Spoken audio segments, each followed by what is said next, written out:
Christmas came early for the Mets fans this year. The Mets front office, continued to spend this past week with the team announcement on Wednesday of the acquisition of the three-time Cy Young pitcher Max Scherzer. His 3-year, $130 million contract just coming off an electric season, going 15-4 with both the Nationals and the Dodgers, and recording a 2.46 career low ERA. Obviously, I'm thrilled to see him come to the Mets. I've been sick of facing him in the NL East for so long. He's been a pain. And he's been such a dominant force, though, and such a strong competitor, always against Jacob deGrom, and it's going to be amazing to see them in that 1-2 hit. So how are you guys feeling about the deal? I know Andrew, as another fellow Mets fan, this is a big deal for us. I'm grinning ear to ear from this one. I mean, this was just such an awesome signing. I mean, the rumored deal became in on Monday, where it seems like they were going to sign him, and I was like feeling really sick. And when they announced the deal, I was like, wow. I was like, I was still so excited, even though, I was in my bed resting, and it was just like, it gives you that extra energy. I mean, $43 million, highest AAV for a pitcher ever. I mean, this is kind of the move that every Mets fan hoped when Steve Cohen bought the Mets, and to have him and deGrom at the top of that rotation. I mean, those are two just front of the end, just give me the ball in any situation, and I'm going to go 7-inning shutout, and that's the type of guy Max Scherzer is. And Maddie, as you said, facing him in the NL East for a very, very long time, it was always, let's just get his pitch count up. It's not even score runs, just get him out of the game, which just shows you how good of a pitcher he is. Lowest ERA this year. I mean, you look back, and everyone talks about his age. I think this is the one player where it doesn't matter about his age. You go back just looking at his stats, he's only had, since 2013, he's only had 1 year where he had above 3 ERA, and that was only 3.1. He had a 3.1 ERA in 2014 with the Tigers. So his ability to just really just shove against any NL East other teams, I mean, 20 wins multiple times, 3 times Cy Young, and you pair that with deGrom, who's arguably the best pitcher in baseball, is the best pitcher in baseball. I'm pretty confident that I could say that. It's going to just be so fun to see these two guys at the top of the rotation, and it really just shows this landmark move for the Mets that Steve Cohen's here, he's going to spend money, and he's going to will this Mets team to be a contender, to be a World Series contender, which for me, I'm just so excited about. So when this news broke of the Scherzer signing, one of my friends is a Phillies fan, and he texted, he said, "Are you kidding me? We just got Max Scherzer out of here. Now we have to deal with him again." And that's got to be how, the Braves, the Phillies, and the Marlins are feeling now that this guy's back in the NL East, because they know this guy is, when he's at his best, he's one of the best pitchers in the league. And now you add him into this rotation with deGrom and Scherzer. If both those guys are healthy for the whole season, that is a nightmare for opposing offenses. Those guys are just incredible. And, you can say, Scherzer's 38, whatever, but it's definitely got to be encouraging that he had the lowest ERA of his career last year in his age 37 season. And his ERA was 1.98, under 2 after he got traded to the Dodgers. So certainly ended the season on a high note, and it's definitely a huge signing for the Mets. And, we talked about Steve Cohen, he's got the money, and now he's using it. So this is big, but not to be that guy, but we've been down this road before with the Mets. They've made huge signings in the past, but you got to put it together in the regular season. And last year they had huge, lofty expectations coming into the season, and those expectations were not met. So it'll be interesting to see if this is the signing that's going to put them over the hump and get them into the postseason. I agree, and I think the big struggle with the Mets this past season has been injuries. There was a time where we had about 40 people off the IL, Crazy, and it was crazy. And pitching especially suffered. We had Noah Syndergaard out for such a long time, recovering from his surgery. We had Jacob deGrom out towards the end of the season with his injury. So I think Scherzer this year can really add to that rotation. And I know players in particular and fans in particular were worried about Scherzer's flexibility, especially nearing 40. He missed time in the postseason due to his bicep. But in his interview, he said that he believed the lack of use by the Dodgers towards the end of the season was the concern for it. And so, you got to keep it in mind. It's a very important thing. But I think his mentality through the entire postseason and through his career is absolutely ridiculous. He is a guy that will yell at himself on the mound. He will yell at anybody. And, I think that's kind of what we need, a winner's mentality for once, because after being stuck in so many losing seasons since 2015, we got to get back up and prove ourselves as a contender for the NL East.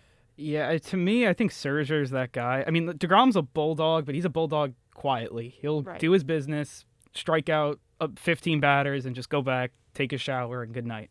Scherzer's not that guy. He's going to call you out if something happens. And I think this team needed that because last year, like Brian, as you said, the team didn't meet expectations. A lot of that had to do with injuries. And I think once deGrom got hurt, you kind of knew the season. Because they didn't say he was out for the year. They kind of just prolonged it. But once you knew he was hurt, and hindsight's 20/20, but if you knew he was going to be out for the year around the All-Star break when he went out, I would have probably said this team's not going to hold on and win the division. I mean, deGrom's just that good.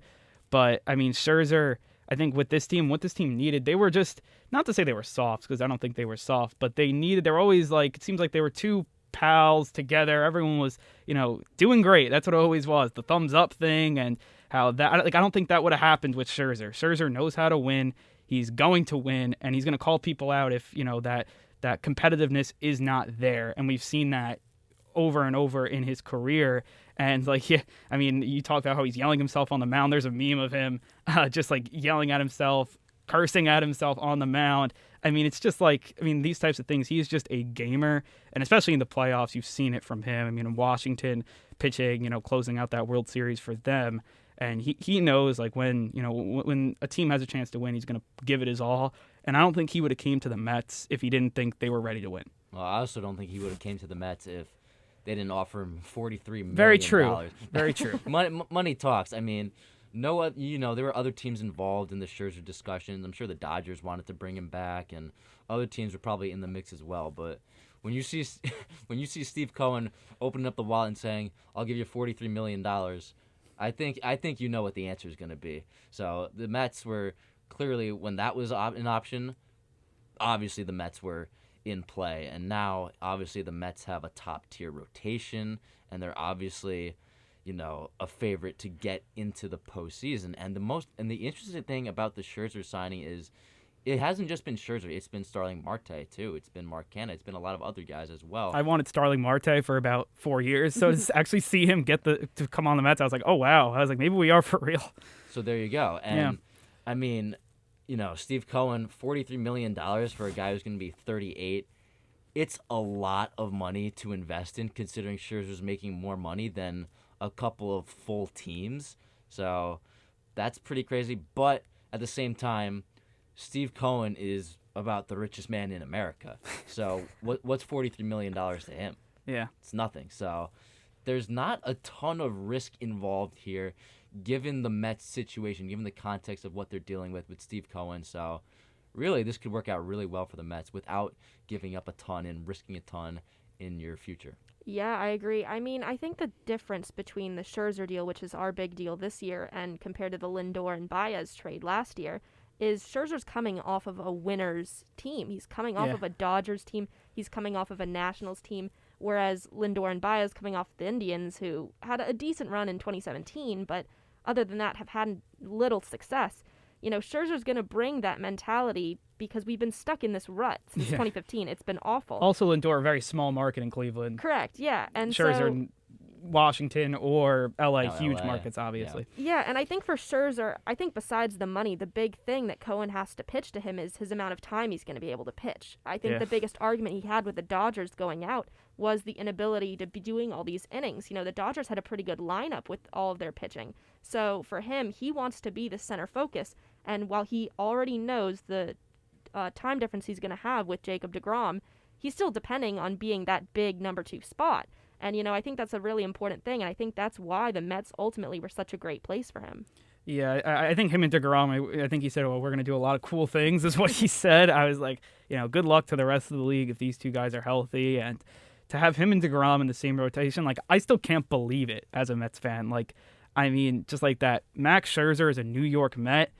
It's beyond, to me, comprehension. It's going to take until, I guess, it will be the second game of the season when he's on the mound for the team, hopefully, bearing, obviously, injury or extenuating circumstances with the lockout. But if he's on second game of the year, I won't believe that he's pitching for the Mets until that happens. And, he's just a guy, I think it's a franchise-altering deal, not only because of his talent, which, you could talk about his age, and we'll see how long Scherzer's pitching at that top Bulldog.